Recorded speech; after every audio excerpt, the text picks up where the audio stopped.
Good morning, ladies and gentlemen. I'm going to call this meeting to order. Today is a special called workshop meeting of the Hood County Commissioners. Today is Wednesday, July 21st. It's 9 a.m. We're here in the Justice Center at 1200 West Pearl Street, Granbury, Texas. The first item on the agenda is to discuss setting a budget for the funds from the American Rescue Plan Act of 2021. No action will be taken. Who's going to come up here and discuss this? Mr. J. Webster? Yes, I'll get it started, Judge. Does everybody else have after me?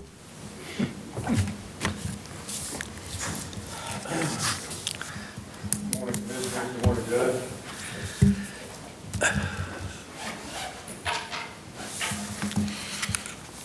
Get my Bible on here so I can see it. So over the last several weeks, since we've received the funding that everybody's been made aware of, I've spent numerous hours meeting with the judge, having meetings with the auditor, trying to figure out, one, making sure that the rules and everything that we've agreed to doesn't lock us into something that nobody wants to be locked into. We've had our county attorney look over everything, and he's given us back information that we have not locked ourselves into anything that we don't want to be locked into. Some of the current concerns that were brought up about Planned Parenthood, that's not an issue, or even the critical race theory, that's not part of it as well.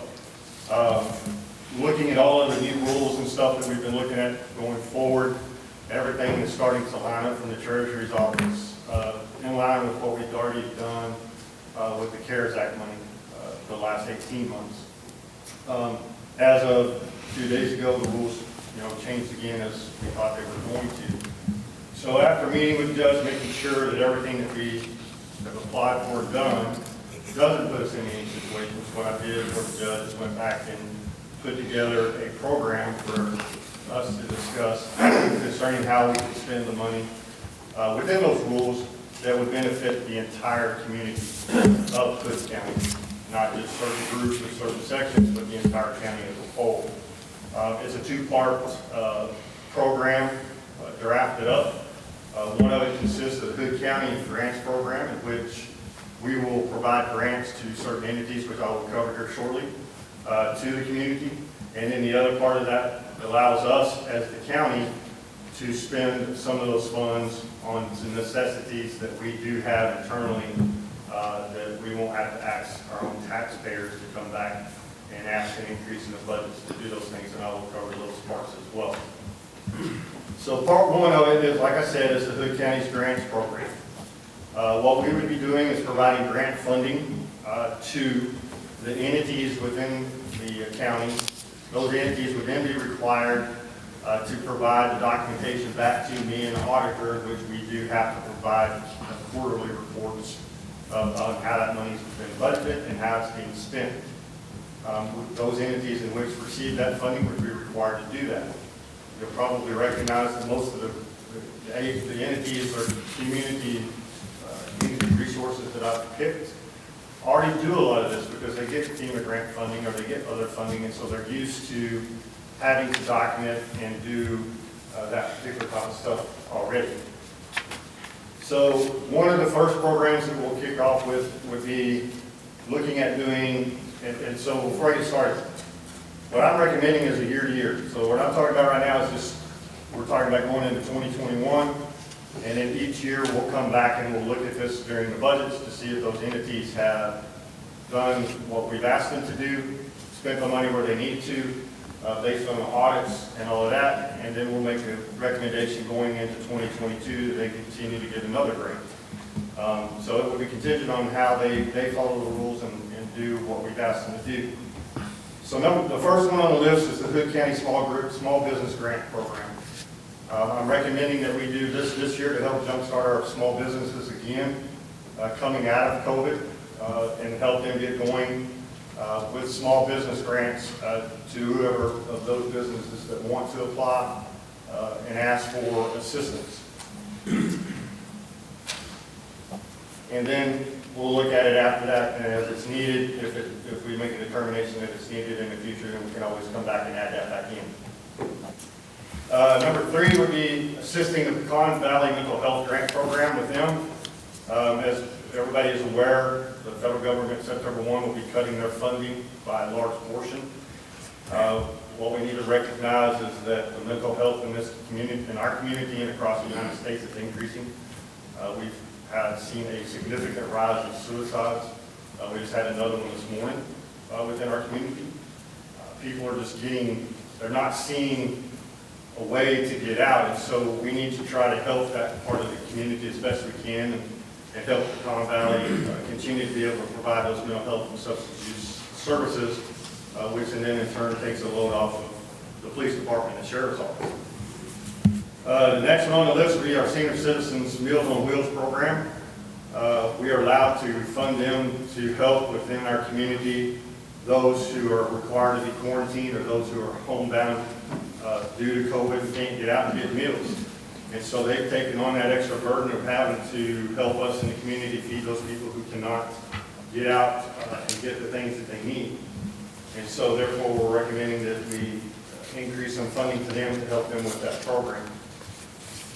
The next one is helping out our Texas EMS. He is our only medical provider in this county. In the last 18 months to 2 years, he has taken a significant hit. And so if we had our own ambulance service, we would be budgeting and trying to figure out how to help our own ambulance service if it was county owned. And so within the rules and the guidelines, we could provide him a grant to help him kind of get out of the hole and continue to provide the services and even improve on the services that he already does a great job on. And so we help him with that medical response, provide our community even better services than they do now. The next one on the list would be Mission Granbury. And whenever we do talk about Mission Granbury in depth, they would be one of the largest that we would talk about giving them a grant because of the amount of services that they do and the things that Dustin does for me in the background that a lot of people don't know about. And so if you don't know, Mission Granbury helps tremendously assisting household or populations facing negative economic impacts within our community. They help with food assistance, rent, mortgages, and utility assistance. They provide legal aid. They help the homeless. They help with eviction assistance, home repairs, job training, and veterans assistance. And one of the things I want to touch on is the home repairs. Coming out of the freeze, we had a young lady that lived in a rent house, and her sewer line, the main sewer line coming out of the house collapsed. The landlord told her he wasn't going to fix it. She's going to have to find a new place to live. The rent on that house was $600. How many people can find places to rent for $600? And so her and her kids were going to be evicted. Fixing the sewer line was $800. So she called and asked me if there was a way I could help. After lengthy discussion, she agreed. She just basically said, I'm going to pay for it myself and turn it back into FEMA under cost recovery. So we fixed the lady's sewer line for $600 to keep her in her, or for $800 to keep her in her rent house so she didn't have to worry about where to live. So those are the type of things that go on in the background that these entities help with that we don't have the resources internally to do. The next thing is the Help Bruce Place. They provide health care, as we all know, and some other social services to the uninsured residents, and then they also have an outreach center. The next one is to help our Child Advocacy Center. As we all know, they help our abuse, helping the child abuse victims feel safe, and they provide legal services. They provide facilities and et cetera to help those individuals, and then they also provide facilitating of justice, providing lawyers and stuff to help those children through that legal process of what they need help with the abuse. Also looking at helping our own Hood County CPS as well. Getting into the second half of what I'm recommending is the benefits that this money affords us. So we can back up to March of this year and going forward for the next budget year. And I've already had this conversation with Pecan, the auditor. My salary and the EM planner salary and benefits all will be covered by this funding. If we're allowed to hire a project coordinator to help us oversee this program, that funding would be covered as well. There's some equipment needs that I have listed. I'll get into those if y'all want me to, but one thing that I do want to get, a couple of things I do want to get covered is, as we all know, currently the Sheriff's Office needs some great need of infrastructure on the radio system. We've had one tower that has recently been removed because it was deemed unsafe, so we had to take it down. We covered the funding with that. We can cover the funding of the infrastructure and upgrading his radio system to the new trucking system out of this money. And I think that overall cost is going to be between $3.1 million and $3.3 million. But the money would be allowed to, we would be able to utilize the money to make the payments as the sheriff makes those milestones going forward out of this funding to cover the radios. And in having a conversation with him, that basically puts us about 10 to 20 years ahead of where we'd have to worry about doing a whole lot in the future. And then a couple other things that I know some of y'all have wanted to talk about doing is I've heard and been asked, do we cover a mobile library unit? And the answer to that question is yes, we can. We would be able to do that. And then some other things that would be some messaging boards to help provide messaging to the community. And we can split those between my office and Road Bridge if they needed them for construction projects. But it's all about getting the messaging out to the community whenever we are doing a medical or health response.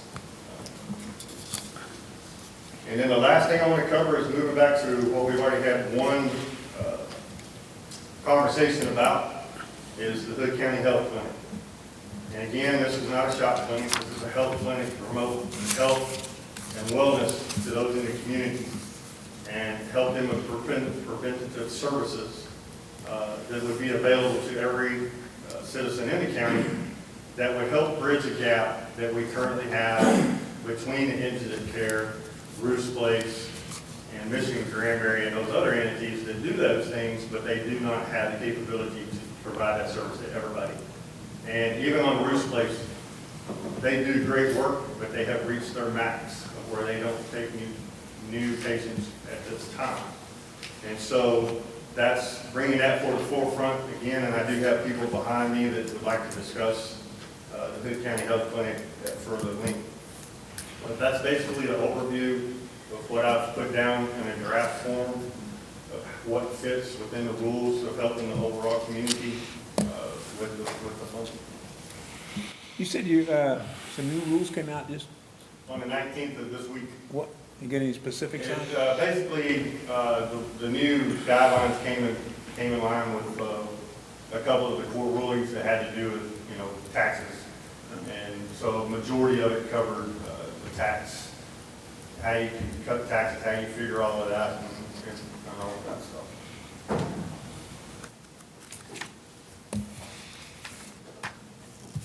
In other words, initially it said that the rescue money could not be used to lighting the tax load, and now they come back and said it can be used. Based on the new calculation formulas that the court laid out and everything, yes.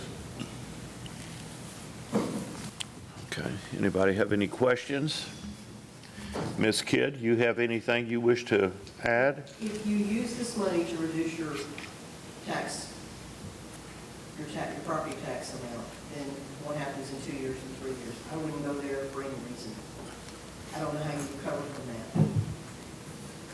That's just my thoughts on it. I've been studying this and looking at it, looking at long-term, what we need to do overall in this community. And that's the last thing I would want to do, because how do you recover from that when you have this money, when you no longer have this money? Well, and it's, in other words, what you're saying is better to be using this rescue money to buy one-time items like the radios and the bookmobiles and things of that nature for the county, so that that's taken off the books and you don't have to rely upon tax money in the future. Anything that can be completed during a budget year that is not long-term, that once the money is gone, how do you fund it? It's sort of like when I first came on the bench in 2019.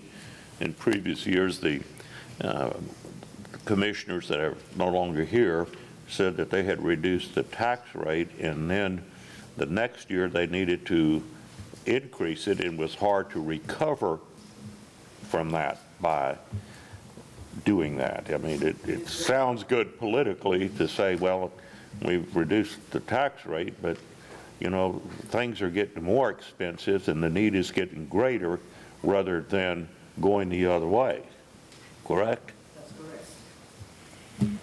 I see what you're saying. We don't have to use it that way. That's just what the regulation said.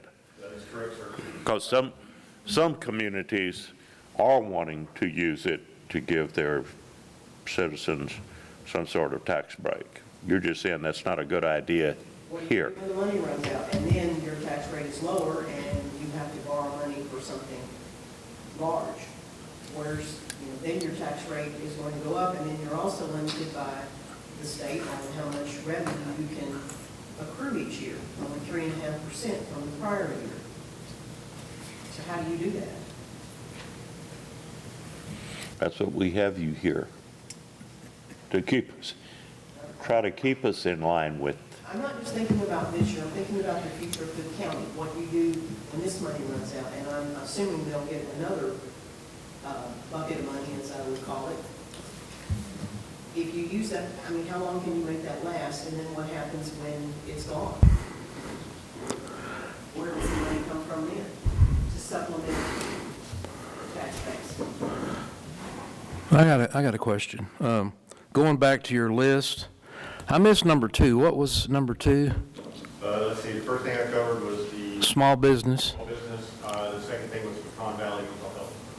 Oh, you said that, you called it. I've got them numbered on here. Okay, then at least I was following my numbers on here. okay, so what is the date of the last rule, interim final rule that you are giving us? What? July 19th. Because I've got, surprise, I've read up on this, and of course, the one that I've got is, I've got one dated June 18th. I've also got the interim final rule, which is 151 pages, 31 CFR Part 35, which is probably the official. Is that correct? So the way I'm reading this, we've got 2 budgeting options for the funds. Number 1, we can do an annual budget ordinance like I think you're suggesting, correct? And we can also do a grant project ordinance, which is long-term. Is that the way you understand it? And it depends on what you want to use it for, which is which way you're going to go. Do you understand whether you can, do you have an understanding whether you can do both ways? You can do it both ways. That's why you see mine's kind of two-sided. It's kind of more of the grants program to help the community leaders that are doing some of the services already, and then what we can do internally utilizing the money. So your understanding is that we can do a hybrid there. That is correct. We don't have to do one way or the other. No, that's correct. And I'm not really sure also, and you can help me with this because I know you've researched this, but I'm not even sure that we have to make solid designations right now for this money. Is that the way you understand it? No, sir. I have to submit in 3 weeks a draft plan to the Treasury Office into the portal as to what our plans are with the money. That's August 15th date's deadline. Well, I've gone out and looked at other jurisdictions, and they have I'm looking at some resolutions that have been drafted and ordinances that have been drafted by cities and turned in, and it's they're pretty broad termed, and the government, according to at least what I've read, is they satisfy the requirements. So, but you're saying that we have to do something drop dead by... Not drop dead. We just have to give them an idea by August 15th. Because it doesn't lock us in. So let's say we're going to spend $1 on X. We're not locked into that. We just have to give them a broad look as to what we're looking at for the future of spending the money. This is part of the terms and agreement of meeting their deadlines in order in 10 months from now. As long as we're meeting those deadlines, then we get round 2 of the additional funding. And we could say something as open-ended as these funds may be used for the following categories, right? Replace lost public sector revenue. And of course, I agree with Becky on the tax part of it. I think that's getting into a situation that would come back and bite us later. There's also just a general statement where you can transfer funds to the private sector like you've talked about, or at least nonprofits, because you've listed those, and I'm certainly not going to argue with you over those. I agree with most of them. I know our county attorney talked about the grants for businesses. I do have issues with that, because who makes the decision, who decides who gets what, and what's the criteria? I think that puts, and our county attorney, Mr. Mills, did point out that puts us in a position, or somebody in a position to decide who the winners are, who the losers are. And so I like the idea, for instance, of some of the charity type situations we've got. I don't see a problem with that. I think we need to dig down deep into it, though, because I think there are some requirements underneath these that we need to pay more attention to. But I'm glad to hear. So basically what you're saying is, on the next Commissioners Court, we need to come up with a resolution. Is that basically what I'm hearing? That would be very helpful for me, so that I'm able to at least get something to keep us on track, and within their guides that they're asking us to do. And that way we have some idea on the budgeting side as to what we're going to be doing and what you guys are going to offer us. I do want to just let you know that June 24th, there was an update done on the questions, facts, FAQs, and then there was another, like I said, done on the national update on FAQs. And can you get that newest material to get a copy to me? Yes, sir. I keep a folder of everything that comes out, so it's all online, so I can get it. And I just want to go ahead and float this now, because this is an issue that's going on here in Hood County.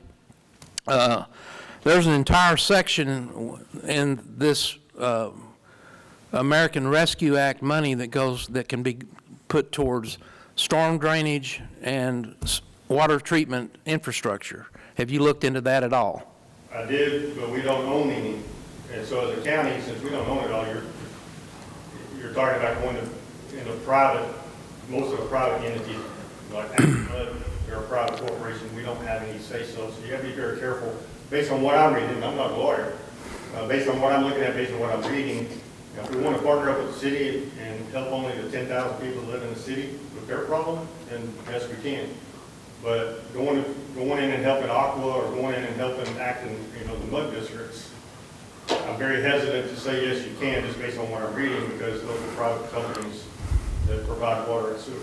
Yeah, I don't think it's as narrow as that, but I'd like to sit down and chat with you about this, because I think it's more open-ended than that. And so there's a lot of material in here on the infrastructure, and considering the fact that we have a controversy going on with this proposed eastern wastewater treatment plant that's kind of like coming into Granbury, there may be alternatives to that we can get with the city on and renegotiate, or negotiate even some sort of agreement with the city where we can look into it. It doesn't talk about something that's already existing. We could start something new from what I'm reading here. And I've also discussed this with the state people, with the state revolving funds for the Clean Water Act. And there's a lot of potential here to get into an area that could have far-reaching benefits to this county, not just the next 2 or 3 years, but 25 years. So also a lot of grants that we could be tagging in through if we had that grant writer too, to add on top of what you just said. That's correct. Okay. All right. Well, I'm just throwing this out here because I know we're just talking today. And again, have you drafted a proposed resolution, or just? Not a resolution. I just drafted a draft of notes to cover what I wanted to cover Commissioner's Court on what we're looking at going forward. So this question is to Becky. What does it look like? I've got an ordinance that cities, I've got some sample drafts that cities have passed, and they're calling it an ordinance for this budget material. We don't really pass ordinances, so would we do a resolution? How would we put in writing what our proposed possible intentions are? I would call it a resolution and get it through court, and again, it can be very broad.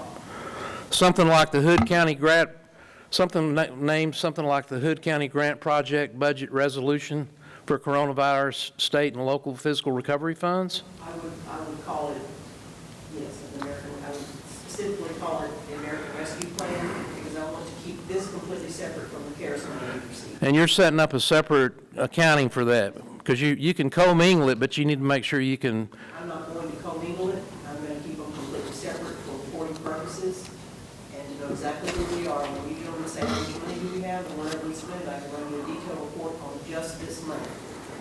okay, all right. And to kind of touch on one other thing you were kind of talking about, since we're over 50,000, our plan is just kind of like we're talking about, our plan is just, this is what we would like to do, it doesn't lock us in. When you get over a certain amount, a certain population, then you're locked in. So the bigger communities are locked into whatever they put into. So yes, we're not locked into that. We're just giving them an idea.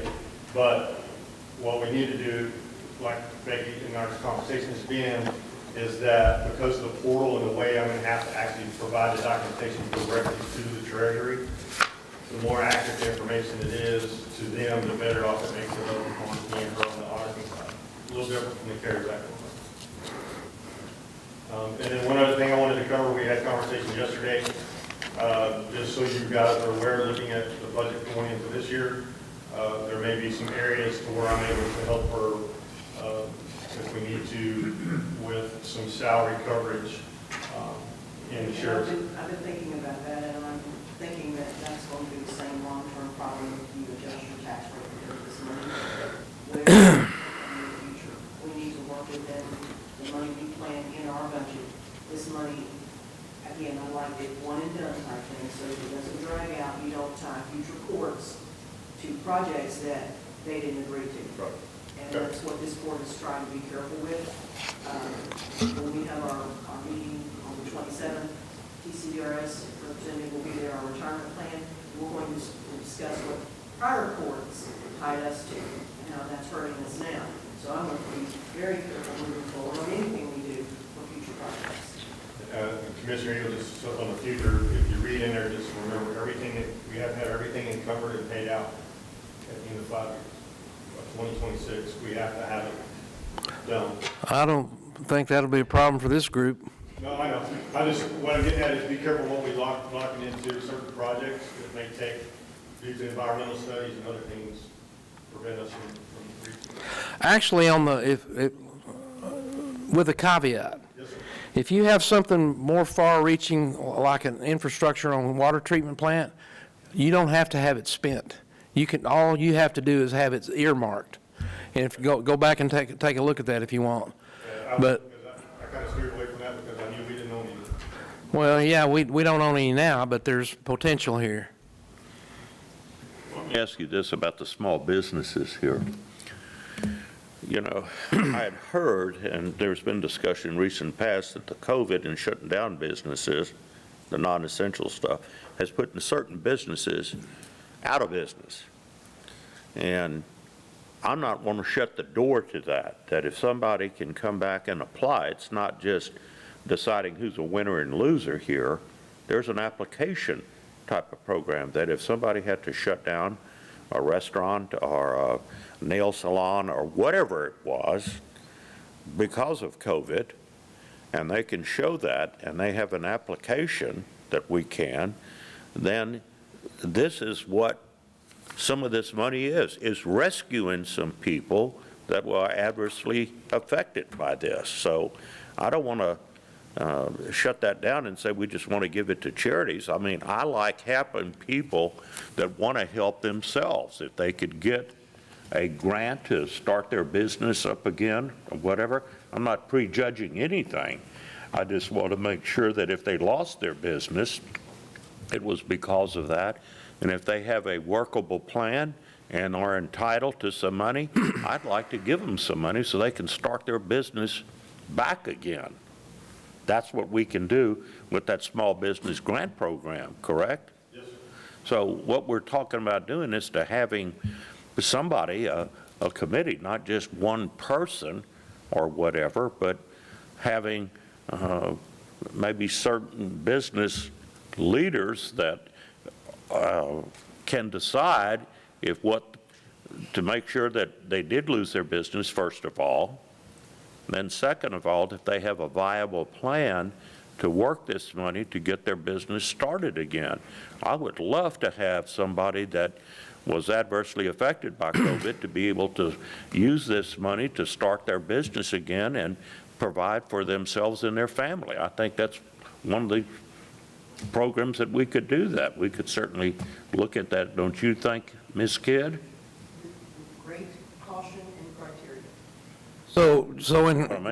So in response to what the judge just commented, and this is, excuse me, this is based on my research for purposes of now. We could say something is open as address negative economic impacts caused by the public health emergency, including economic harm to workers, households, small businesses, impacted industries, and the public sector. And we're covered for right now. And then we can continue the discussion on how to narrow that down over the course of the next few weeks. Is that the way you understand that? And so to kind of answer both those questions, the criteria is one is looking at setting up a committee that makes the decision as to who gets that grant.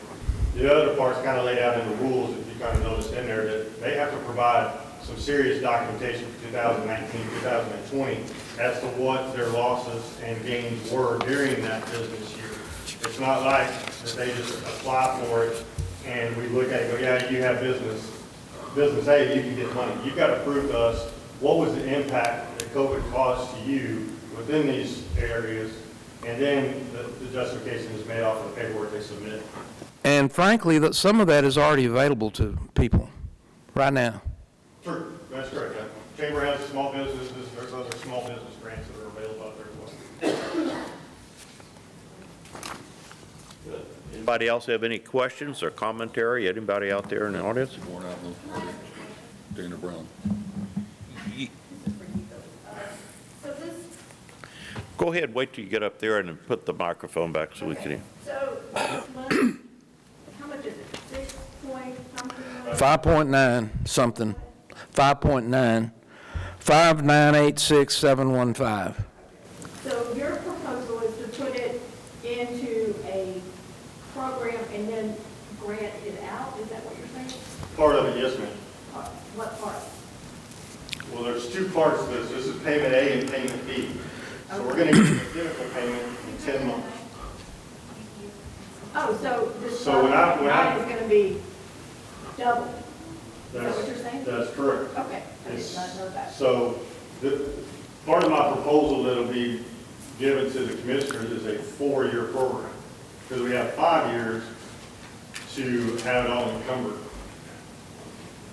And it's looked upon in each year as do we want to continue the program as we have it written, or do we want to adjust it, which we're allowed to do based on the rules and guidance of, all right, we feel like we've already taken care of this need here. Did we miss something the first year that we need to adjust and start doing something else?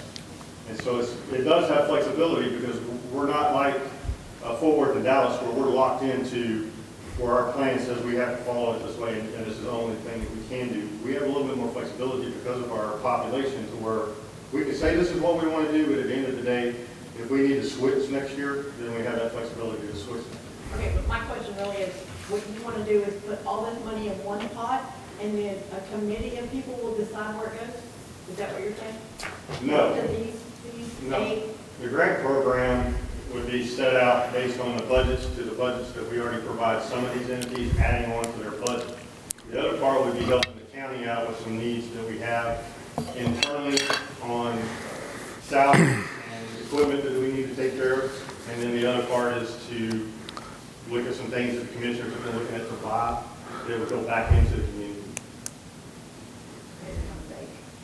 I'm sorry, I didn't hear you. That was a little vague, but who's going to oversee this? I mean, it's like, it sounds like you're going to put it in this program, but then you just said you're going to give it to the budget. So You if have to I'm, budget this. Oh, I know. Okay, I thought you were talking create a about the budget. county budget. He's going to make the entities that receive this. Sorry, Kate. We have to create a budget. That's one of the reasons we're talking about it today, because Jay has to go through the portal and say, here's what our tentative plan is. That has to be done. That's step one. It can be broad and vague so that we can get this started. Then these gentlemen will talk about the entities that they want to support. One of the things that I like that they're doing is these entities will give us a budget. Let's just say Ruth's Place. Okay, Miss Ruth's Place, what are you going to do with $100,000? How are you going to spend it per year? Then we give it to them, and they report back to us. They prove what they said. That's the only way they can get it the next year. So we're making everyone accountable. And it is this for small businesses. It's for the charity entities that we have. We definitely need to try to spend some on the trunking system for the sheriff to get that up to speed. We've needed that for years. That is, in my opinion, I don't have to find that money in the budget. That's a lot of money I don't have to find in the budget. So I'm real happy about that. But it's broad and it's also limited. Well, I understand that. I'm just saying, but he was talking about these people would be asking for a grant, and someone would give it. He's talking about the businesses that have closed down. No, he was talking about all these. Ruth's Place, Mission, Granbury, Texas Ems, they would ask for money. That wouldn't be a committee. Nobody's going to ask for money. What my recommendation is going to be to this group, to our commissioners, this is how much I feel that they need based on the rules that all of us have been reading and the guidelines of what they cover. So how much ever they cover, so I'll use Mission Granbury. Mission Granbury covers a lot. They have a big impact and footprint on the community. So let's say that we're going to give them $500,000. We're going to give them $500,000. They're going to budget that, show that, and then all of the commissioners and the judge and Becky and myself will oversee how they're spending that money based on the reports that they give back to us. Those reports they give back to us, their budget items, then we turn that into. Okay, I understand that, but who's going to decide how much money they need? You're looking at it right there. Y'all decide who gets what? Yes. Because that's not the way I understood it. That's part of the budgeting process. So these are the people that you want to help, those 8 people, or whatever. Organizations. Organizations, yes. Yes. There could be more. There could be more. There could be more if people come up and present a case that would fit within the guidelines. I'll give you an example. We had in our last court, we had people helping people came in and talked to us. I noticed you didn't put that on the list, but that's one that would be a potential, if they qualified under the rules, that we could give money to people helping people. I don't know, but that would be an example of somebody that thinks they have an opportunity for that money could come to Jay and present their case. If it fits in the guidelines, come to the court and see if we'd approve it. Isn't that right, Jay? That's correct. The list, so that you understand, the list wasn't just me. Having a conversation with the judge, having a conversation with the sheriff, having a conversation with Becky as to how can we make the biggest impact on the community and who would fit those needs. And that's, like I said, this is the draft. This is just a rough recommendation to these guys that fits within the rules of what the treasury says the money has to be spent on, and looking at those entities and those organizations that can do that for us without us reinventing the wheel. We let them just carry on with what they're doing and help fund them better to carry out that mission that they're supposed to be doing. Okay, so yesterday, I listened to an hour and 25 minutes of the June budget workshop about clinic. Was that off the table? No, that was the last thing that I just covered. Was I went back and talked about the Hood County Health Clinic. That I know there's some people in the community, in the county, out in the audience that want to talk about that. So I just brought it back up that's still, people want to talk about that. So no, it's not off the table as far as my draft goes. That's still up to them to vote on it, to decide if they're going to do that whenever they decide to take action on an actual plan that we put in writing to them. Okay, so somebody else is going to talk about that? Yes. Come up there. This one. Okay, thank you. One other thing I wanted to get you to thinking about, Jay, is I did not see, and I'm not saying that I caught everything. I mean, I'll admit to that. But I didn't see where we could go with our trunking system. I saw discussion on broadband. And so if you've got that material, and you don't have to do it right this minute, but if you could get that material to me, because I know that there's, at least based on the rules, interim rules as I've read them, that there is a broadband section there that goes along infrastructure. And I was talking to the sheriff about that, for instance. Can we, for instance, take, we're going to have some towers, some work on towers or possibly new towers. I don't know, may not be using the correct nomenclature. But if those could be used at a later date or at some point for a broadband usage, I think that would fit us into the usage of the funds. But I didn't see about the radio system. So if you could get that to me, I'd like to see that too. I will. Let me read you just a snippet that I included in my notes, just directly out of it. I think it's 6/19. Please don't hold that to me, but I think it is. It's called the County Radio Communication Upgrade, Investing in Technology and Equipment to Allow Law Enforcement to more efficiently and effectively respond to the rise in mental health, violence, substance abuse disorders, and other mental behaviors resulting from the pandemic. And that's in the 31, That was, I distinctly remembered on number 24, the update June 24th, that came out. okay.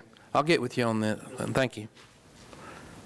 I mean, if we can fit it in there, I like that idea. That's why I stuck it on my notes whenever y'all get these, so that you knew I stole it directly. They gave it to me in the language, so I took it out and says, this is how we can do it. Yeah, from my perspective, the more we can go that way with it, and the less we can go with deciding who gets what on an individual basis is where was going to be my thoughts on it. So, thank you.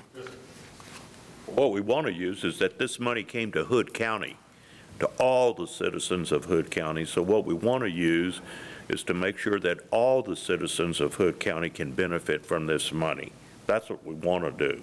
It's the benefit of all the citizens of Hood County, and certainly providing for better law enforcement and getting, like Becky said, and I agree with Becky, that's a large sum of money for the trunking system for the sheriff to get that paid so we wouldn't have to burden the taxpayers of Hood County is certainly well worth it, and certainly for the protection of all the citizens of Hood County. It's something that we really need, and that's what we want to really concentrate on when we can do the most bang for the money for all the citizens of Hood County. That's what we want to do, and that's where we have directed our efforts on all of this. So it's just like Mission Granbury, with all the different subdivisions about that, and then breaking it down into the categories so much per year to make sure that the money they received was used in the manner that we think they're going to be using it for, that they pledged to us that they were using it for. So that's what we're trying to do. I wouldn't agree. That's why I made it a two-sided coin, was trying to look within the rules to figure out how could I help us as well that helps her and you guys with the budget going forward. Yeah, the infrastructure's, anything we can do with infrastructure is something that I want to seriously look into. So that's good. Good deal. Good jobs so far. Yes, sir, Mr. Jarrett. Mayor Jarrett. Jarrett.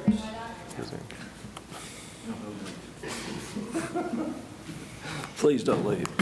Jim Jarrett, citizen of Hood County and mayor.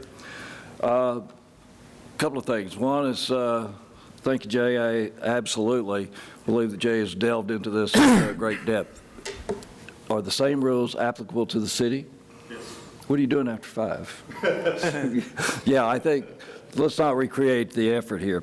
But I did have just a couple of things on this. On the listing that you gave, would this be all nonprofits? And I just went to Texas EMS. Are they a nonprofit? They are, yes, sir. They are a nonprofit, so all of this would be nonprofits. You'd get their current balance sheet so that you know if they had a big pile of money before you give them money. And you'd audit. Now, is this similar to what we have with an agreement like we have with the chamber at this point in time, between the county, city, and the chamber, that gets an audit? May not. I mean, I don't know. Yeah. Somebody else has. Well, I would, in answer to your question, Mr. Mayor, I would think that, that's why we're here, frankly, is we're trying to work out how all this is going to work. Mm-hmm. And I agree that it needs to be, I think Ms. Brown pointed that out herself, that there needs to be some way to audit and double check to make sure that the money as given or as donated or as granted, I don't know which term to use in that, is accounted for, because that's our job up here, is to decide how it's going to get put out there. And So we certainly have to audit it somehow. But we may already have a model, so you don't have to go and recreate the model. Could be, There's I no don't, work. I don't know. And did I understand the communications, I'm sorry. Good. We'll get it done. We will Yeah. have to figure it out exactly Yeah. what they need to report to us. Because again, I want them to be accountable. It's a lot of money. They need to be accountable. And we can turn in a budget to start with. This is how we plan to spend the money. And then at the end of 6 months, where are you guys? What have you spent it on? Show me receipts. We will make them accountable. That's the only way to do this that I feel safe and comfortable. Very good. And then just understanding, is the communications, is that 3.1 million that you were looking? It's a rough Okay. guesstimate, having Estimate. conversations with the sheriff. It'll be between 3 and 3.3. So- I just kind of used 3.1. So it's roughly 50% of the total. Okay. All right. Thank you. Good job. Well, it's, so at 50%, it's not really 50%, Mayor, because we're actually going to get almost $12 million total. So you're talking about using 3 million of 12. Well, it's 2 the years. first time I've heard the 12 million total, so I'll listen closer. No, you're fine. Ms. Samuelson?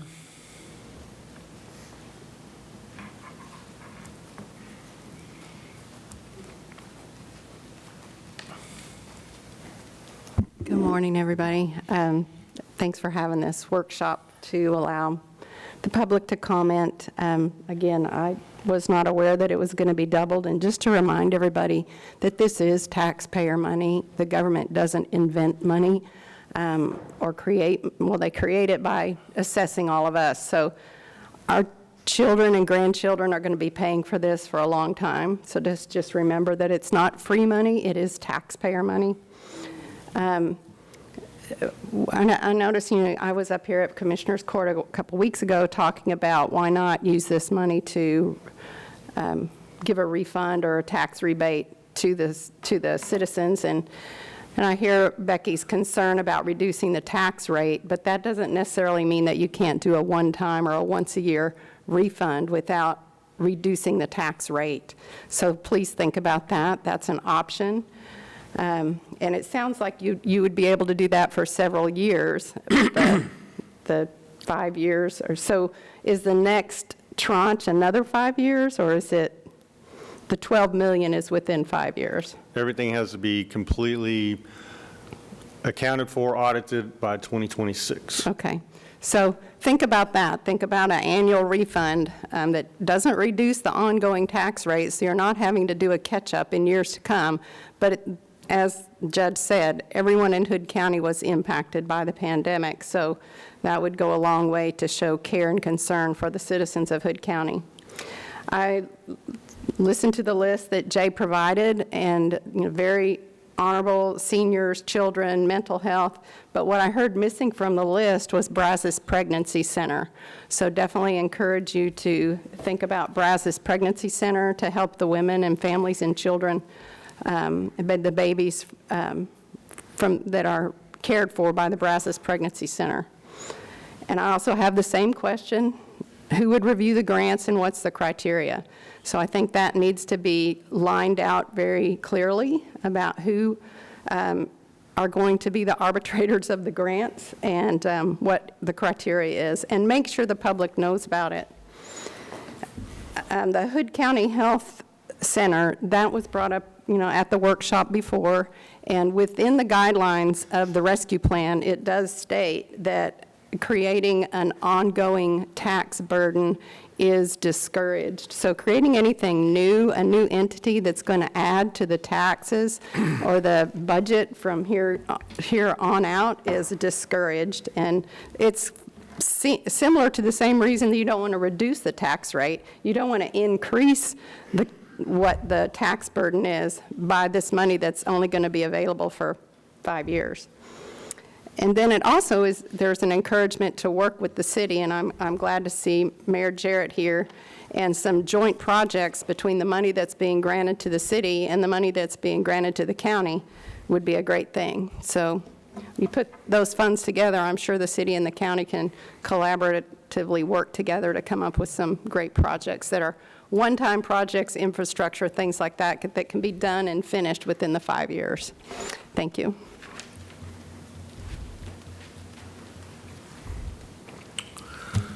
Okay, anybody else have a comment? Ray? you want- Yes. Mr. Ray Taylor, Yes. welcome. Thank you. Ray Taylor. I'm with Pecan Fire and EMS. I'm president of the board there. Y'all are talking about Texas EMS being the only EMS provider in the county. We do provide EMS to the county also, fire and EMS.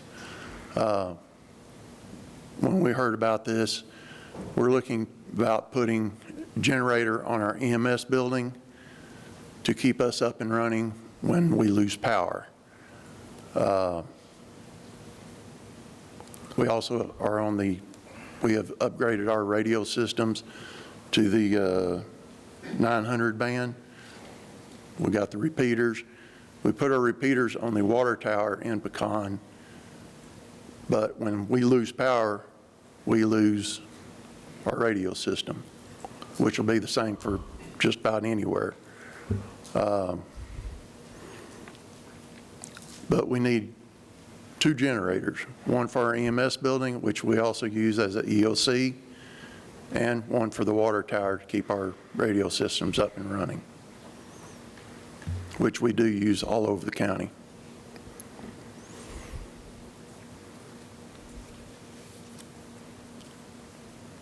Do y'all have any questions? What are you talking about? How big a generator and what are the costs, do you know? We're in the process of getting those numbers together right now. We're hoping to have them today, but we weren't able to have them today. But we can have them probably within a week. Hopefully within a week. We can have the numbers. We can have the numbers probably within a week. Okay. Well, keep us apprised of that, okay? Okay. That's a deal. All right. Appreciate you coming here and informing us of that. You bet. Thanks, sir. Thank you.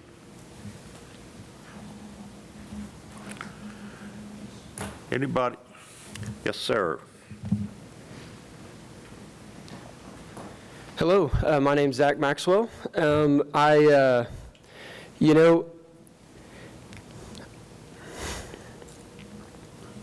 Something that Nanette Samuelson said is that this is tax money, okay? My generation and my children and my children's children are going to be paying for this for the rest of our lives. It is very serious, and I appreciate the seriousness. But if this does not go towards something in regards to our crumbling infrastructure, because we have some major infrastructure problems, unequivocally, this money should absolutely go directly back to the taxpayer that was hurt from the shutdowns that this community saw. Thank you.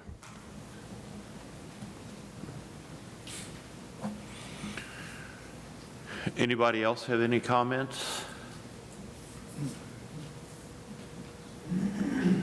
Okay. Well, I guess we move on to the, Hey, Judge. yes. Mr. Ricky Reeves, nonprofit EMS.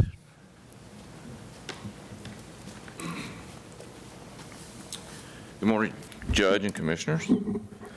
I applaud Jay for putting together the packet he did. It's kind of like the CARES Act that come out several months ago. All of Hood County and pretty much all the state of Texas has suffered from the pandemic. We're now beginning to see an increase in rise, and we're kind of going back into that again.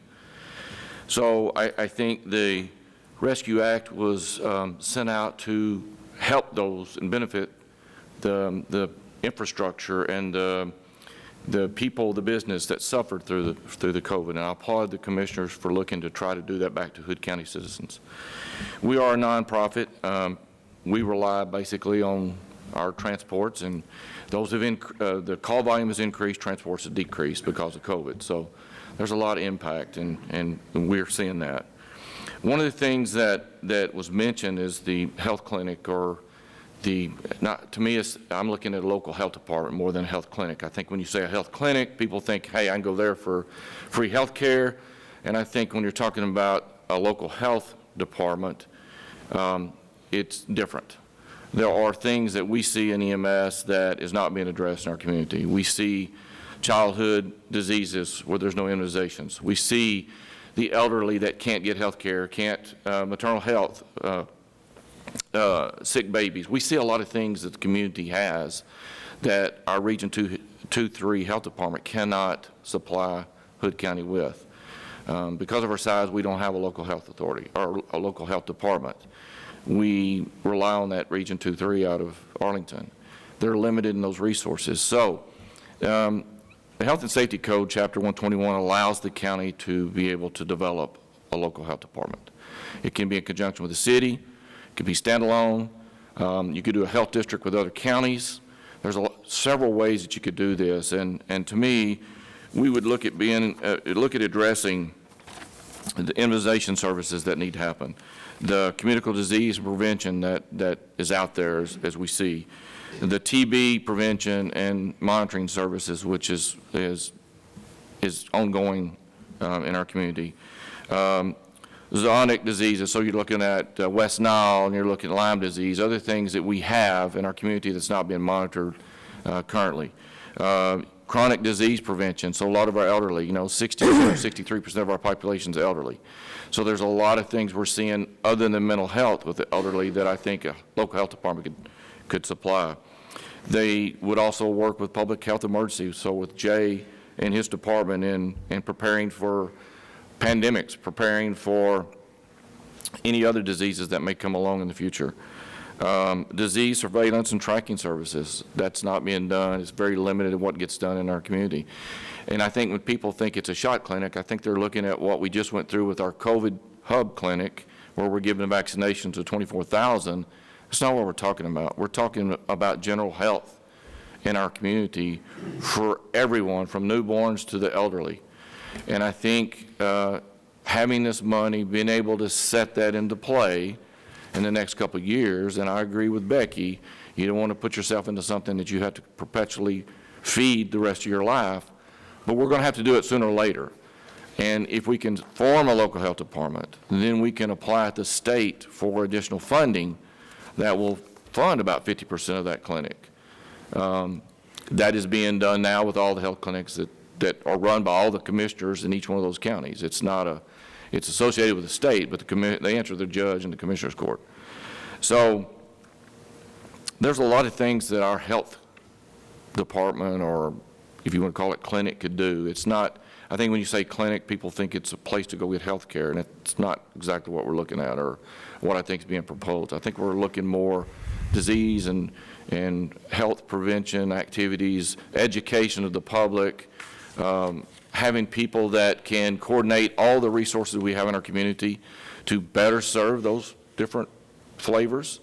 Ruth Place is maxed out, so having a health department would help them expand those services. There's some services they may be able to associate with the health department and take the load off of them to allow them to increase their patient population. There's a lot of things out there. It's not going to happen tomorrow. It's going to take time to develop, but I think Dr. Blocker has got, got great ideas on how to move that along.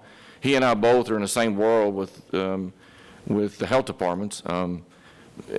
My background, I'm associated with a lot of things in the state of Texas other than just being the director of EMS here. And so I see a lot of things, and I have a lot of people that we can talk with, and I have talked with, as well as Dr. Blocker, and how to develop and things that we can do. So I would like for you to consider that. I think it's a needed service for our community. We're going to grow. At some point, we're going to wake up, we're going to have to do it, and we're not going to have funding like this to help us get started. And so I'd like and encourage you guys to be open-minded with this and continue to look at that. If we can start with seed money now, get it established, get the grants from the state to offset the cost, I think that the extended demands for the revenue from the county will be a lot less in the future. And it's getting the right people for that. So, any questions or anything?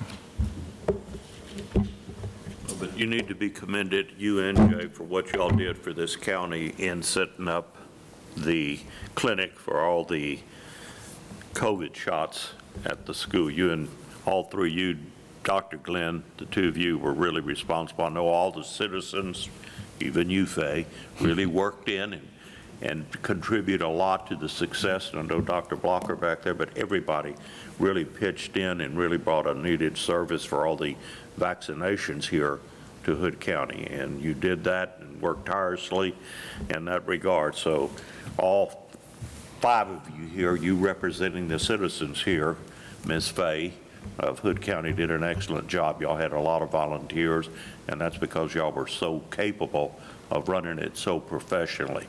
I've never heard one complaint about anybody had to wait or that the service was sloppy or tardy in any regard. You agree with that, Faye? You do? Okay, good. Well, thank you, Judge. Thank you very much for that. I agree with you, Judge. I agree with you 100%, and we did it without a clinic. We did. Now, we may be doing something like this in the future, too, so we don't know. Yeah. Dr. Blocker, do you wish to add anything to this?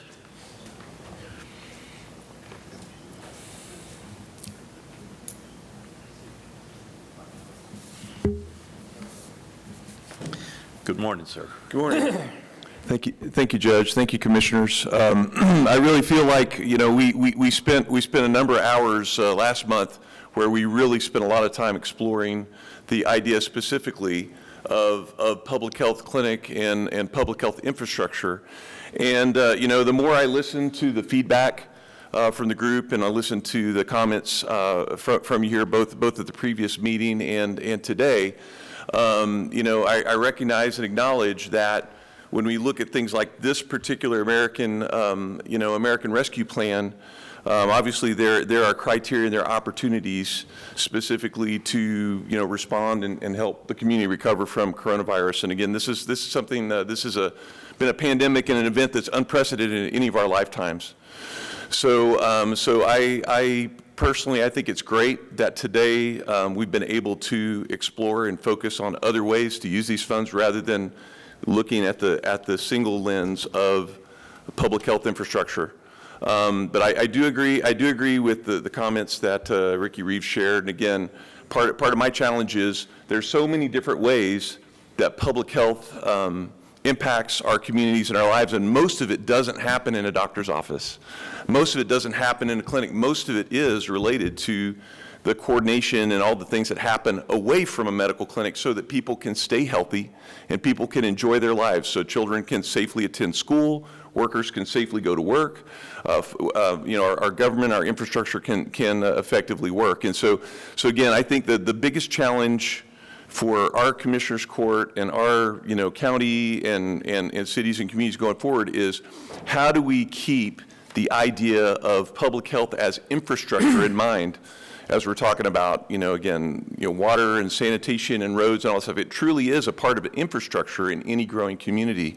We've managed to get by in Hood County on the guidelines in the Texas Health Code and like that apply to communities of 25 to 35,000. That's our current infrastructure, the way we're currently set up here in Hood County. Again, we have a sanitation division, we have some folks in Granbury that work with food service, and we have an emergency management, food sanitation and safety, and then we have an emergency management team, again, Jay and his small team, fire marshal, that cover kind of all the rest in collaboration then with Granbury and Texas EMS and the hospital and all these different things. As our community continues to grow, as we hit those 75,000, 100,000, et cetera, landmarks or guidelines within the Texas code, there are more and more requirements for our county to meet when it comes to health infrastructure, right? And again, that's not just a hospital, that's not just indigent care, That's not just an EMS system. That has to do with education, that has to do with resources to the community, education, all those things that Ricky just had a chance to kind of identify and outline. And again, they're in the Texas Health Safety Code. They're in that brief summary that Ricky provided over the last couple of days to y'all. So I just encourage you to keep that in mind as the Commissioners Court, because the decisions we make today, again, regardless of what we decide to do with the American Rescue Plan funds, it is important, I think, that we look at going forward, do we have an obligation and responsibility to add to our health infrastructure in our community? And again, so that's my position. That was my position before COVID came along. That's my position here now as we're still recovering from COVID. And so, so I don't want us to just be so focused on what are the funds and what are the things today, but also in a larger scope as we look at budgets and plans overall for our communities, keeping that health infrastructure in mind. That's all I have. Thank you very much. Thank you, Dr. Blocker. Okay, anybody else have any comment regarding the funds from the American Rescue Plan? If not, let's get into the proposed fiscal budget 2022. Ms. Becky Kidd.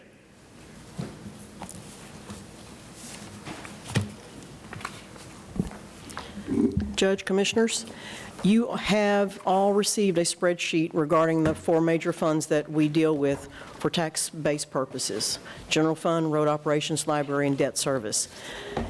I've been able to balance 3 of these funds. General Fund is over budget. I need some direction on how to trim the fat. And there really isn't a lot of fat per se. What we're coming up against is surrounding counties increasing the jailer pay to $21.12 an hour. That brings that salary up to $43,930. I budgeted $38,000, which was $7,000 more than they're making right now. But if your surrounding counties are going to this, and I have an email to back that up from the sheriff, we're not going to have much choice. And then you're going to run into the problem of you're raising them to that rate. Your patrol deputies don't start much more. They're not going to be happy about that. Well, it's just a never-ending cycle. But I need some direction on which way to go. You all know that the fire departments need more equipment. That's a whole separate bucket of money. That's a $15 million bucket of money that's not budgeted, because then we'd be $15 million over. But just the basics that they need right now, they want to increase the stipend by $630,000 a year. That is hurting us. I want to help the fire departments. All of y'all want to help the fire departments. We have to figure out a way to do it. I'm going to sit down with the county clerk, and she and I have a conversation about how to pay for some of the Tyler infrastructure upgrades through Fund 68. Fund 68 has $1.4 million in it. That would tremendously help take a burden off of what we need to do. If we can pay for the bulk of it out of Fund 68, that frees up money in capital projects. But I haven't had a chance to talk to Katie because I've been out sick, so we haven't had time to talk about it. Oh, this is the first I've heard of it. And that's why I said I need to sit down and talk with you. I got back Monday and have been doing 9,000 things since then. Okay, you could have sent me an email. Well, I want to talk face-to-face. I like to talk face-to-face about this because it has a huge impact on the whole county, what you can do, what that fund can do to help us. Yes, I agree. You know, if you can use a lot of it to pay for that, then in your capital projects money, you're taking the burden off of paying Tyler, and you can supplement the fire stations during the year for their bunker gear, their air packs. You can help instead of giving them a full $100,000 a year. I'm sorry. Then you stick with the currently budgeted amount and supplement it during the year as we get Tyler paid for, as we see where we are. I want to help them, but this is one solution to pull the $630,000 out of Fund 10, because we are over budget in Fund 10. Becky, have you got the firm numbers yet from the appraisal district? No. So we don't know what our revenue... No, I just know where we are now in what we're trying to do. And again, we have raises proposed. You guys got to give me a direction. When are we supposed to get the appraisal district? I believe I will have his information on Monday. Okay. We need to set up a meeting then on Monday, because Tuesdays we have our Commissioners Court. So We've got some time before we have to approve the budget, though. Probably You can- mid-August, Yeah. you say? You can do this the last court in September, but you have to present a proposed budget by the end of July so that it can be on our website. They say you can go to August 15th, but that's an iffy date. Okay. I think we can have something proposed if you gentlemen will just try to talk to me and give me a direction. One of the things I also wanted to talk about is emergency management money. That can be paid for out of the American Rescue Plan. I can start moving that money now, or as soon as you guys decide on a budget. That can be implemented immediately. That will help the burden on Fund 10. Things like that, but that's all of Jay's salary and Margaret Campbell's salary, right? right, their health insurance, any benefits, retirement, all that can be budgeted in Fund 83 where the American Rescue money is. With that being said, again, that just offsets what difference we would have in what we're going to have to pay the jailers. So we're still having to figure out how to do this. And of course, what has impacted the jailers so much is that Johnson County went from being a privatized jail system to going back to having their own public jail system, and are having to hire, how many new jailers are Johnson County, and then they're increasing the pay to over $21 per hour, correct, Sheriff? Yeah, I think it's $21.12 per hour is what they're going to. So they're taking it back over and running LaSalle out of there. So they have about 1,100 beds to take care of. So Jail Commission says you have to have one jailer for every 48 inmates. So they're going to be, I think, hiring a bunch more people, and I don't want to lose what I have now. We're still, I think we're down to 6. So.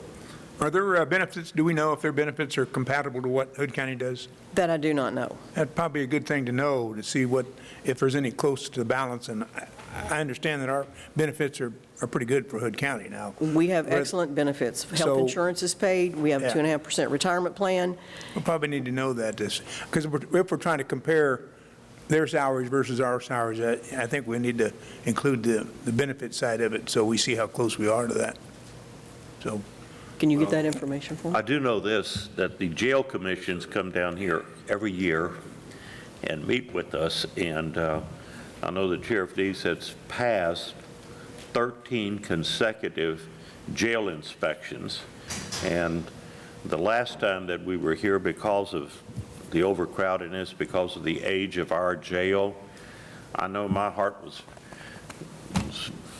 beating like I was out deer hunting or something when I heard that the jail commission was here again. But the sheriff does have a very good jail staff with Eric Tuberville and all the men that he has there, and I would like to be able to keep all of those guys because of all the job that they do. I mean, they've done a fabulous job 13 consecutive years, and we're just going to have to do something to make that competitive. We're just going to have to find the money. Judge, keep in mind, there are some new positions proposed in the budget. You may have to take a look at those and not approve those. I'm trying, you know the numbers. We're going to have to do something. Well, I'm glad that the last time that we had a Commissioners Court meeting, I was appreciative of Ms. Lang saying that, of course, she was willing that the money that the county clerk had in Fund 68. The records management. The records management funds up there, that was $1.4 million that, For recognize software for Tyler, yes. Yeah, recognize could be used for the Tyler record keeping software. Right. So that would be a tremendous help. Yes, it would. Like you said, and appreciate your willingness to work on that regard. And like you said, the trunking system with the sheriff, getting the American Rescue Plan to pay for that would certainly be of Yes, because I did not even have That's not that even in your on the budget? horizon to budget. Well, that's what There I'm was saying, but nowhere. this is something that has to be done. I mean, we've kicked that can down the road for so long here that finally we have the money to get rid of that project, hopefully, and could get that done, and maybe the towers too. So we got to have effective communication for all of law enforcement, because that's one thing that definitely benefits all of Hood County. I mean, the sheriff, we have one municipal police department, that's Granbury. For all the rest of the county, we're having to rely upon the sheriff and the constables to do the policing for all the rest of the county, and that just, we've got to have effective radio systems. We just got to have that. So, anyway, does anybody else have any comments they wish to make in this regard? Yes, Sheriff? I need help in a lot of different areas, not just the jail that we just brought up, but I don't want to lose dispatchers. I don't want to lose patrol people. I don't want to lose anybody. But we're competing with a lot of other agencies, police departments, local and around within 100 miles of here. So I don't want to lose anybody. I got a resignation yesterday for patrol. So we're losing a person. He's getting better benefits and I think more money and all that around, and better to help his family. And so now I have an opportunity to hire somebody else in, but I need to be able to find somebody that's willing to move to Hood County and work here. So I'm going to need to offer more money, and that's come up a few times during the years, and there's no money extra in there unless I've lost somebody that just retired at a step 15 or something. Then I got a little bit more room to play with. So I'd ask that possibly put into the next year's budget some extra money that for part-time, but whatever you want to call it, that we could draw off of when we have to make up a little bit of difference, and we don't have the money in that from the step plan to change anything to bring somebody in at a higher rate. The way the policy is, if it's over step 6, I got to bring it before court anyway. So no doubt those kind of people that if I find them, like I'd love to hire some Texas Rangers and all that, but there's no way I can get them in at what we're paying. So and I always ask the Texas Rangers if they want to retire and come to work for me, and they laugh at me. But anyway, I'll keep trying. So I'd ask that for next year's budget, if you can add some extra money in there for like a part-time budget that I could draw off of if I had to. And if I don't, then it goes back to the general fund at the end of the year. So. Is that in the proposed budget now? No. This came up yesterday when I spoke with Steve Smith and Jonathan Berry. Their plight is they're losing someone at a step 6. Someone is coming in that has years of experience. They want to pay him more. That's not budgeted. So the only option is to reduce some budget somewhere, which I've already done. So I will have to reduce it again to stay. You can't exceed your budget. You should not be exceeding your budget. That's statute. I can't do anything about that. But I understand what he's trying to do. I get that. I just don't have a mechanism to get around it. Can I say something too? This goes for every single department. I mean, I lose employees too because other departments pay more. So they'll transfer to, I had somebody transfer to probation. So this isn't just for the sheriff, this is for everybody. So if you're going to do it for the sheriff, you need to do it for everybody. And then you get into a huge problem of money. And I get it. I understand where the sheriff's coming from. I understand where Katie's coming from. We're trying. For the last 4 years, we have increased salaries for every single county employee. They have received, at one point during the 4 years, a double raise, a 6% raise. Some received even more than that. We're trying to give them to a living wage. I wouldn't call it in some respects a decent wage, a living wage. We're trying to do that. But with what is going on in what everyone wants, there's just not enough money. And again, keep in mind that I'm limited in increasing revenue by 3.5%. That ties our hands in a lot of respects. So I don't know how we're going to do this. We need to try trying to figure it out. I also think that we're trying to compete with other counties that are bigger than Hood County, and you can't compare apples to oranges. I mean, we are what we are. We're not Fort Worth, we're not Parker County, we don't have those tax funds, so we are Hood County. We are what we are. So how many officers have resigned the last 6 months? Because they weren't getting paid enough. Well, people do it because they love to do it, but in this case, this guy was offered extra benefits to his family, so he decided he would take it. And I can't think of any other ones that have resigned just for not making enough, but that's normally what it comes down to.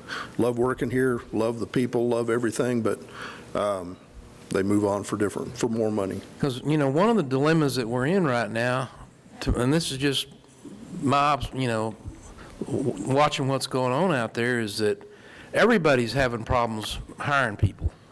You know, people don't want to go to work because the federal government's paying them to stay home.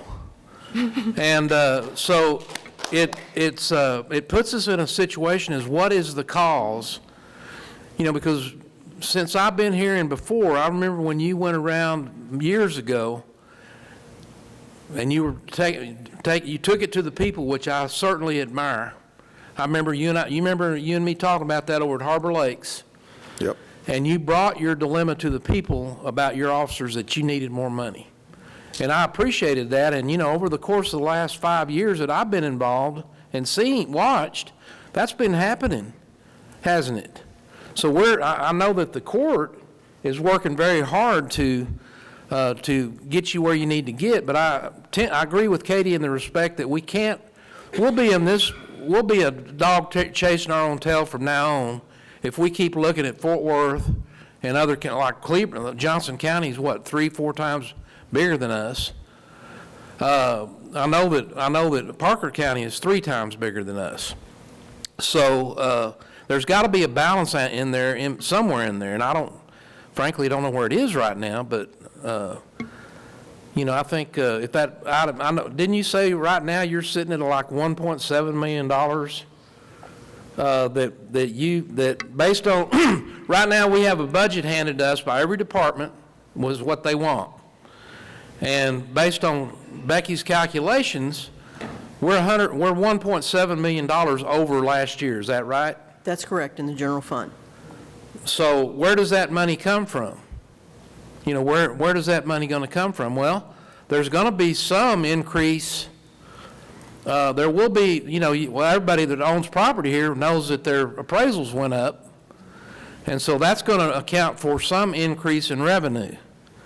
Sales tax is a component of our revenue. I know that we figure about $4 million a year on that. So there's some as we sit here today, we still have some variables out there. We're not sure how they're going to play out, but you can understand the spot that we're in up here trying to figure out how to cut this one piece of pie up. And Katie makes a good point. Well, what about her department and the JPs? What about them? And the constables? What about them? So we've got some tough decision making to do up here. Oh, I agree, and it's your responsibility to figure out that money end of it along with her. So no doubt you got a tough job, but my job is to serve and protect the citizens, and I need to make sure I can do that and have the resources to do it. So, you know, I shouldn't be in this position if I wasn't coming and asking it. I need help, and yeah, forever, you know, Hood County's been playing catch up, so I don't know if we'll ever get caught up, but I need to be able to take care of my business and serve and protect the people. Did we lose any other people? Is that why you come up here? I was going to cover that as far as Commissioners, Judge, as far as losing people, I'm talking not just on patrols aspect, I'm talking the jail, dispatch, or whatever it may be. When we talk comparing apples to oranges, I understand exactly where you're coming from as far as this isn't Fort Worth. It's completely different. However, I will tell you that I have friends that work all over the state of Texas for law enforcement. And I'm just speaking on the law enforcement side. I'm not taking anything away from anybody else's office. I'm just talking about this. That's my perspective on it. In that, I've got guys that, like I said, work all over the state of Texas, work for Fort Worth PD. They do half of the amount of work that we do here as an officer.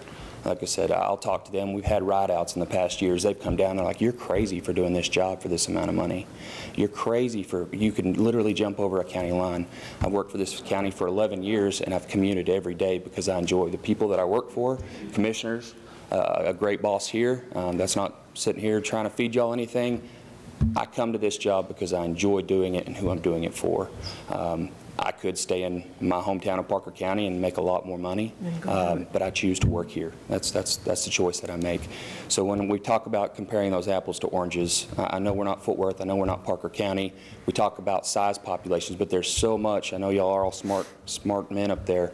There's so much that goes into that in any position, out of law enforcement, in law enforcement, that we have to look at. Not just population sizes, not just call volumes, the ratios between how many officers you have to the call volumes. You know, these officers are running from the minute they get here till the minute they leave. Any of these positions, they may be working, we're paying them from the minute they get here till the minute they leave. But the amount of work that they're doing somewhere else, it's not saying our employees are lazy by any means, but what's keeping them here. And I know you guys are working on everything that y'all can, and again, the auditor over here, we appreciate everything that's being done. This isn't a gripe session. This is just trying to put a different perspective out there when we hear this apples to oranges. I always hate that, that analogy because, again, we're so close to other agencies, and we talk about bigger agencies. Well, they have more manpower, more resources, and things like that. So when it comes down to it at the end of the line, you know, it's not just as simple as one thing.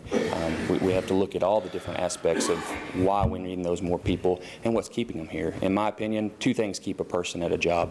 One, you're paying them a ton of money to do something, and even if they hate their job, they're making a lot of money to come to that job. Fortunately for here, in my thoughts, and what I listen to our people, they come to a job because they enjoy doing it for who they do it for, starting at a highest level all the way down to anybody else's office.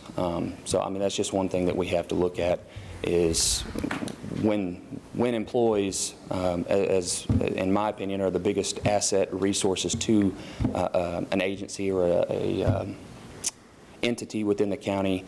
We're just trying to make sure that, again, providing for those citizens of Hood County. We've got to have the jail, we've got to have patrol to get to calls. Every entity within the county, we've got to have those employees. So that's all that I'm bringing up when it comes to that. So based on all your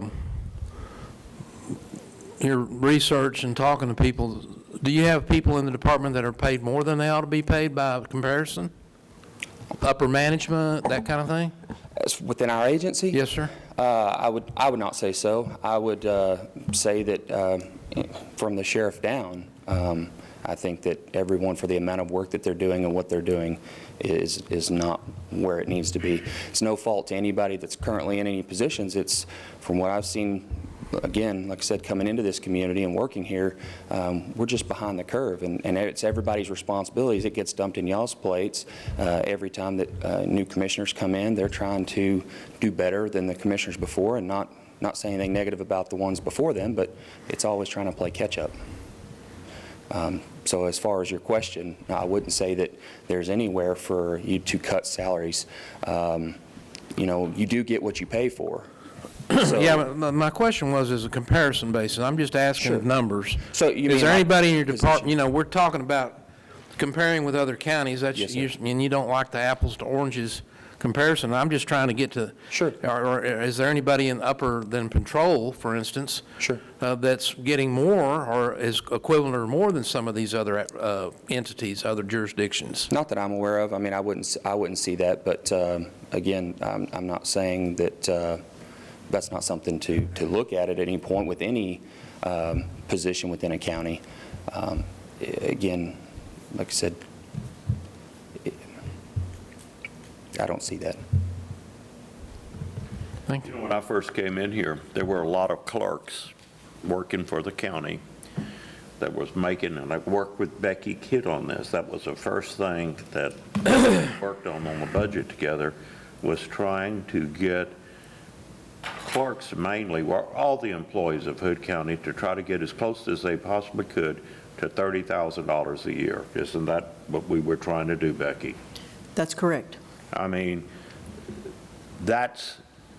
you were just, a lot of people that were working and getting paid for the county were entitled to get on food stamps if you had a couple of kids. I just couldn't stand that. I've been poor, and that's what I tell all doctors when I go up there. I always ask you, are you allergic to anything? And my answer is yes. I'm allergic to something. I'm allergic to poverty. I've been there, and it's a bad disease to have. And I wanted everybody to just make a living wage, not a good wage, a living wage where you could, and we've raised everybody to, I think we're right there, aren't we, Becky, now? With the fiscal year 2022 budget, 99% of the employees will make $15 an hour. That's what we're saying, and that's what's going to be happening. And, you know, you may say that it's really getting harder and harder to get competent police officers. I know that, you know, it's hard to get competent people in anything. I mean, I'm really against that subsidy where people make more money if they just stay at home and watch TV. I don't know what that's teaching to your children at the same time, too. I hate that concept. I think everybody here in Hood County hates it. I really do. But when we try to get competent law enforcement officers, boy, that's a whole different ball game. We see it on our TVs every night. And I, for one, I am very proud. I think that I read stuff all the time, and I think that the mayor here would agree with me, is that appreciating our employees is one of the big things. We appreciate our law enforcement and all of our employees very much. I try to tell everybody all the time how much we appreciate the job that they do for all of us. And that's a real big deal, is to let you know that we appreciate what you're doing here. But there again, you're going to have to provide for yourself and your family. That's the big thing that you got to do, and we're going to have this. And so I'm looking at it from the standpoint about law enforcement and having a strong, efficient law enforcement, especially for the sheriff when you have to cover the entire county, but for a small part of the city of Granbury. There's just no other law enforcement here. So we've got to be able to be cognizant of that. I just think that just makes sense rationally. So we're going to work with everybody on that. I also think that it's probably a good idea from my perspective of having a line item budget, that if you need to have just a little bit more money, as I understand, Becky, is to have a line item budget with maybe $20,000, $30,000 in there, that if you had an opportunity to get somebody that had some real experience that wanted to make a move for whatever reason to replace somebody, I would like to get that person on staff. I'm sitting back there right now looking at two good constables that were two real good sheriff's officers here that are now in a constable position, that it would do a lot to try to replace those guys, you know, so. And you're right on, Judge. As far as that, you know, as far as an administrator, that's one thing that I always look at is you're somebody coming in. You're wanting to fill that position with the best person possible in any entity of any job. And so with that, when you're looking at it, you know, you look at a person as, is this person going to be a liability to this agency, to this county, whatever the entity may be.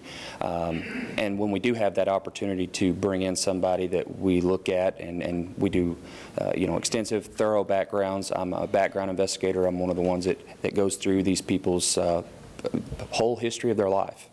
You want to find anything to be able to prove that they're a fit for the job or not.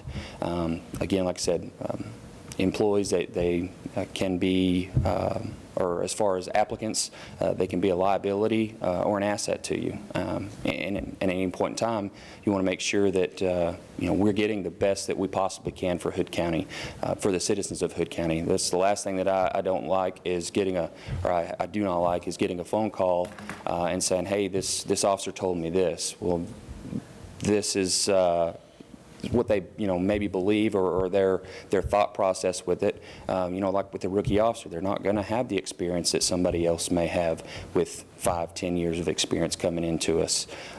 So taking that information and being able to get people that are more qualified for positions and get them in those spots when we have that availability. We don't just have everyday applicants coming in. For a little while here, we've been pretty good with the deputy side of it, retaining our people. They're happy for the most part of working at the agency, and every once in a while we'll have that one that lately has popped up and it's, hey, this is just for my family. I'm very happy here. Their letters they've submitted for resignation have reflected that. It's just come down to what they've been open to. So. Okay. Well, thank you. We're going to take it in consideration. Thank you for listening to us. Hood County, like County Clerk said, is different from anything else, is Hood County. So we've got 300 and some subdivisions out there in the county. So we've got the city of Granbury. They take care of themselves pretty much. But then in a normal county out in Texas, then they've got the big cities take care of themselves, and there's a small amount of people live out in the countryside. Well, that's not the case in Hood County.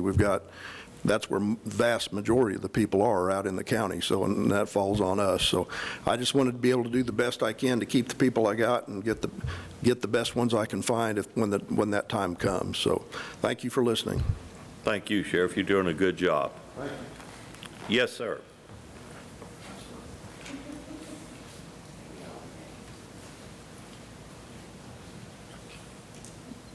Jim Jarrett again, and as mayor, let me say that we certainly appreciate the support that we get from all of the county offices, particularly the Sheriff's Department. Today's presentation is not dissimilar to the council meeting that we had last night. I'm hearing the same things. Ms. Kidd, do you have a recent salary survey? Nor do we. Well, we do. We do? You do? Probably a year old at this point, but we have one done through Evergreen. Uh-huh. And a copy of that will be received via open records. Mm-hmm. Well, what I'm thinking, I'm sitting here or standing here thinking is that we have a common problem. Why aren't we working together to solve this in a common way? And there are people who, like Evergreen, that know what they're doing, get paid to do a salary survey. Certainly we need one so that we can identify this problem 3 to 5 years down the road. What is it going to be? What's it going to take today? And we can start trying to put those funds together in the right places. It may be that we are way out on admin salaries, but not even close in our sheriff's office, and that's what I think a professional survey would do. So I just ask that if there is, an item or a opportunity like this to get a salary survey, that we try and do that together, and I think even Dr. Glenn would have some of the same opportunities that we have. Get one, pay less, use it for everybody. What I don't want to get into is a situation where you're poaching city employees poaching, or city's employee is, city is poaching county employees either. We need to, I think, be very, very much together on this. Thank you. I agree. Yes, ma'am. I actually have two questions for Becky. Can you pull that microphone? Oh, I'm sorry. You said the 22 budget, 90% of the county employees make $15 an hour? Is that minimum? Will make $15 an hour. Minimum or average? That's the minimum starting salary as Minimum of fiscal starting year salary, okay. 2022 for 95 or 99% of the county employees. Okay, I just didn't know if that was average or minimum or what. But my first question was, could you explain that again, what you said about the fire department? No, I don't want to explain that again. Please.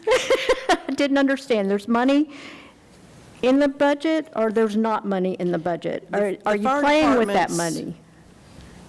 Let me see if, Jay? Any comments? No, that's not I stay out of that. The fire departments have gone to Jeff Young, the fire marshal. Mm-hmm. They need things. They need air packs, bunker gear. They need I am aware of all structures. that. I just wondered what you were saying about the money. You said something about I've said a bunch today. 15 million is not budgeted? That is what they need. That is what they have turned in as a need. It's not budgeted. How much is budgeted? None of that is. No money for the fire department this year? No, I did not say Okay, that. that's- For this equipment that they're asking for, this is separate.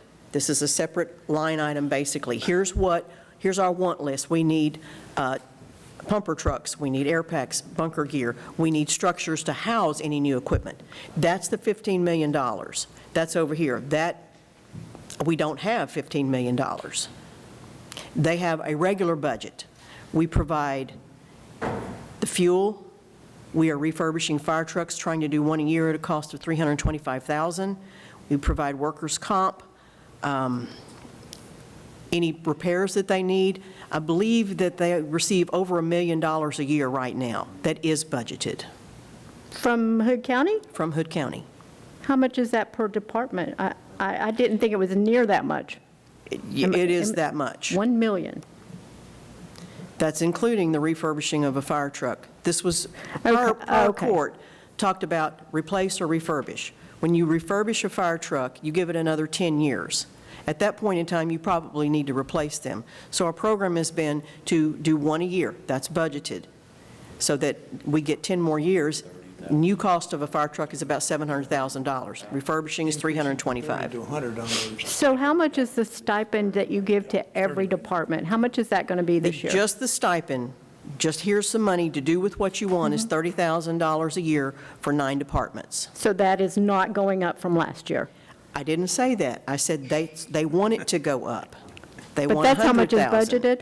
budgeted? I have budgeted $100,000. That's what's helping this overage. So you've budgeted I have 100,000 budgeted- per department? I budget what they turn in. Oh, okay, but that's where you're going to find the cuts. I didn't say that either.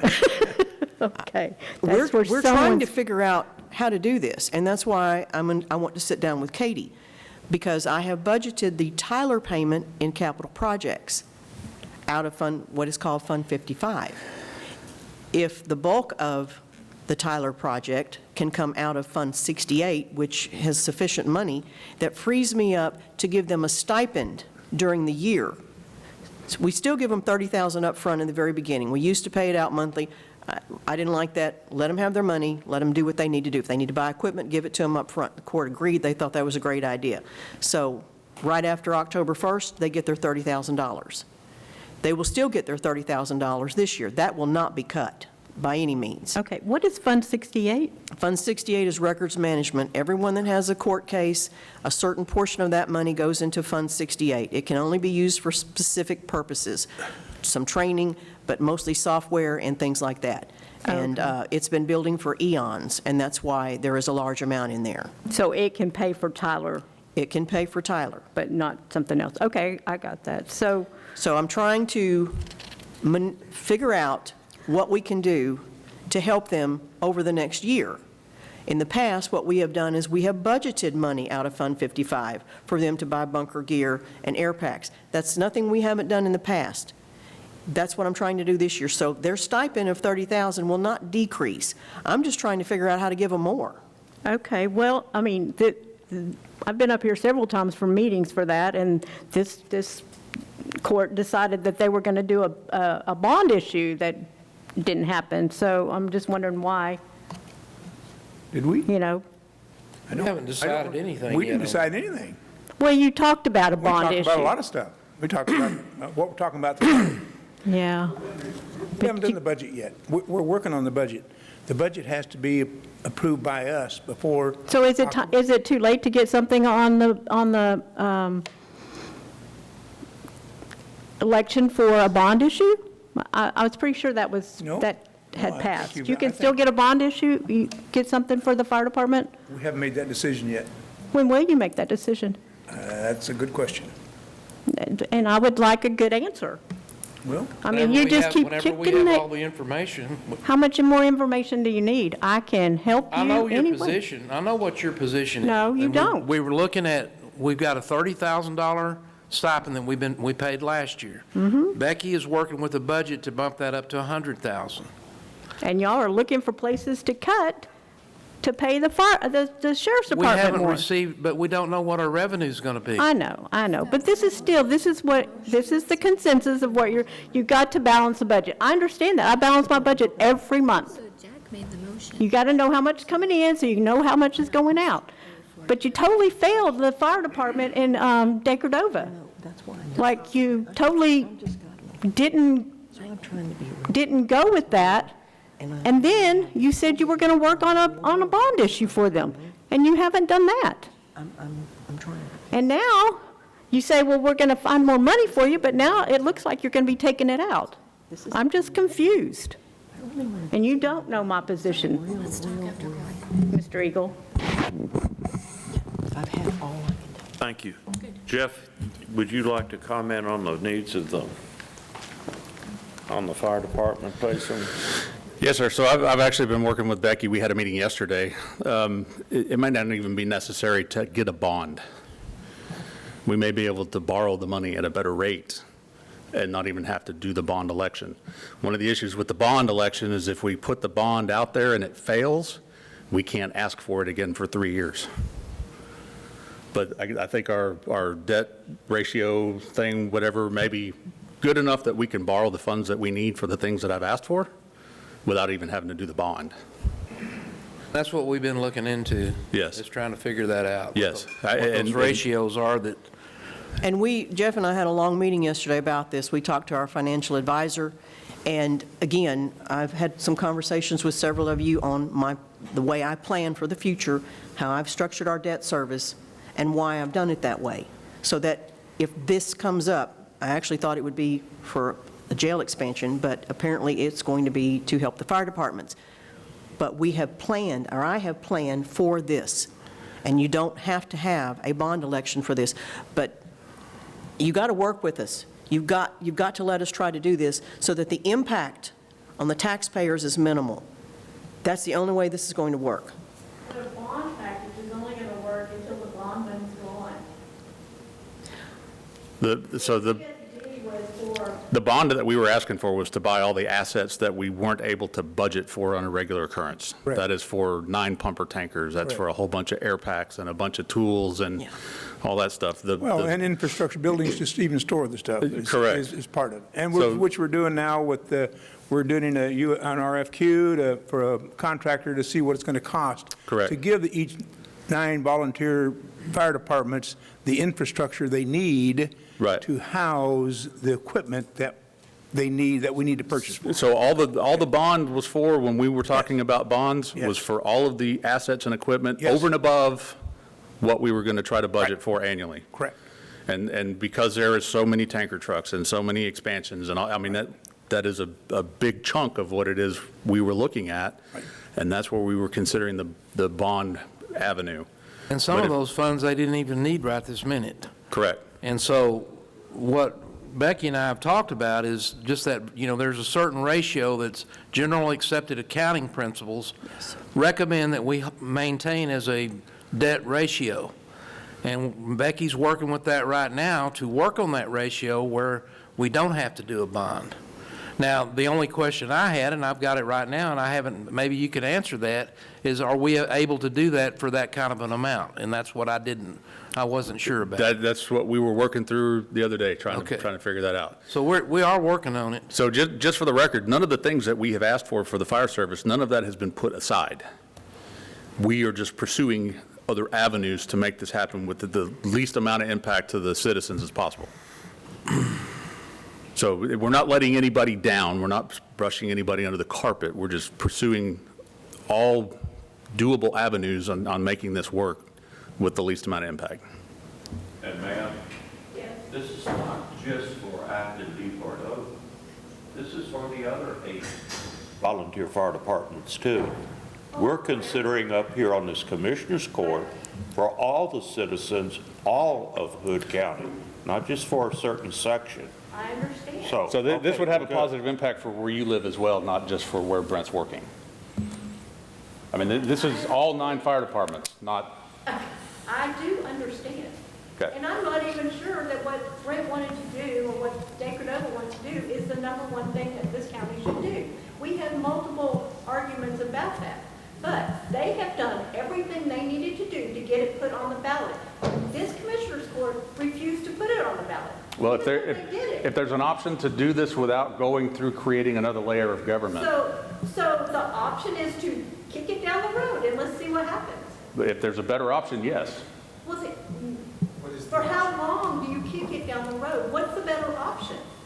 That's what we're working on. Guaranteed funding. Tell me guaranteed. Use the word guaranteed. Ma'am, there's no guarantee I'm going to wake up tomorrow. Okay, but you know, ESD does give you guaranteed funding, does it not? It also puts a lot of guaranteed bureaucracy in there with But you know that. what? If those people want to vote a tax for themselves, why is this court saying, no, you can't do that? Well, why doesn't Dave Cordova just up their monthly fees and they pay for it? Okay, Dave Cordova Fire Department is not just the city of Dave Cordova. The Dave Cordova Fire Department covers they cover a district that is not just Dave Cordova. So do the other ones. Yes. And this one went and got the required signatures, got everything. People came in here and pleaded with you to put it on the ballot. And you turned them down. You sat up there, and I thought you weren't even going to make a motion. Then you made a motion to table it, and then you talked about a bond election, and then that's not happening either. We don't need a bond election to buy the equipment that's needed. We do not need one. If you want I to have an agree. ESD, that's going to be 10 cents. Okay, but if they want to pay that, up to 10 cents, not guaranteed 10 cents, it's up to 10 cents. But if those people in that fire district want to pay that, then who are these people to say they can't? So how did we provide both? Who? The county? commissioners, the county, the taxpayers, how do they provide for both, long-term? I don't know, because they've not done Well, it. that's the answer we need. Okay, but this department went forward, and they figured out a plan to make their district more safe. All they wanted to do was put it on the ballot and see if their people would vote for it. How many people are going to vote for more taxes? Not many. It might not even pass, but they didn't even give these people a chance. Do you see what I'm saying? There's so many layers of this. Again, if you put it on the ballot and it fails, you can't do anything for 3 years. An ESD? Yes, ma'am. Okay. So what? So in 3 years? I mean, what would it have hurt So to put the it? problem is you can't fund anything. We can't help you for 3 years. Do you get that Why? part of it? Jeff? Well, and so even if it, Crescent still gets money from Hood County, and they're supported by, what, 3 ESDs? even if an ESD goes into effect, they're not going to see the money and the things that they're wanting to see for 3 to 5 years. What I'm working on is for them to have the benefit of it after October 1st. Okay. So What they are looking at is guaranteed funding so I- they can plan. I've heard the same thing. I get it. Guaranteed funding from this court. There's no saying that we can't get guaranteed funding from the courts. Excuse me. We're getting a little bit off fire. This is a budget meeting, not just Okay, for well, then I just ESD. Thank you very much for your input. You're Now, welcome. thank I you. enjoy this. Thank you. Is there anything else on the budget here today? Okay, if not, we will continue to work. This meeting is now adjourned. Thank you all very much.